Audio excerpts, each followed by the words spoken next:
నెల చివరిలో బాహుబలి 2 చిత్రాన్ని రిలీజ్ చేయనున్న ప్రభాస్ ఈలోగానే కొత్త సినిమా మొదలు పెట్టేస్తున్నాడు. రన్ రాజా రన్ ఫేమ్ దర్శకుడు సుజిత్ దర్శకత్వంలో ప్రభాస్ కొత్త సినిమా మొదలు కానుంది. ఈ నెలలోనే ఈ మూవీ షూటింగ్ ప్రారంభం కానుంది. బాహుబలి పాత్ర కోసం పెరిగిన వెయిట్ ను తగ్గించేందుకు తెగ వర్కౌట్స్ చేస్తున్న ప్రభాస్ సుజిత్ తో కొత్త సినిమాను ఈ నెలలోనే ప్రారంభించేయనున్నాడు. ఇంకా హీరోయిన్ ని ఫైనల్ చేయకపోయినా, అనుకున్న స్థాయిలో ప్రభాస్ ఇంకా వెయిట్ తగ్గకపోయినా మూవీని స్టార్ట్ చేసేసేయడం వెనుక ఓ రీజన్ ఉందని తెలుస్తోంది.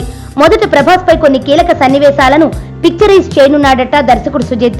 ఓ టీజర్ ను కట్ చేసేందుకు అవసరమైన మేర మాత్రమే షూట్ చేస్తారట. బాహుబలి 2 రిలీజ్ నాటికే దీన్ని రెడీ చేసేసి బాహుబలి ది కంక్లూజన్ కి దీన్ని జత చేయాలని భావిస్తున్నారని తెలుస్తోంది. తెలుగు, తమిళ, హిందీ భాషల్లో తెరకెక్కుతున్న కొత్త సినిమా టీజర్ ను ఆయా భాషల్లో బాహుబలి 2 మూవీకి జత చేస్తారట. అందుకే ఈ నెలలోనే షూటింగ్ ప్రారంభించేస్తున్నారని టాక్ వినిపిస్తోంది. సుబ్బు, నీకు తెలుసా, నాకు ఎర్లీ మార్నింగ్ ఒక కల వచ్చింది. ఏమని? నువ్వు నన్ను జ్యువెలరీ షాప్కి తీసుకెళ్ళి వడ్డానం కొనిచ్చావంట. ఏ టైంకి? గుర్తులేదు సుబ్బు, 5కి అనుకుంటా. అదే మరి 5కి మీ బాబు వచ్చి బిల్లు కట్టినట్టు నాకు కాల్ వచ్చింది.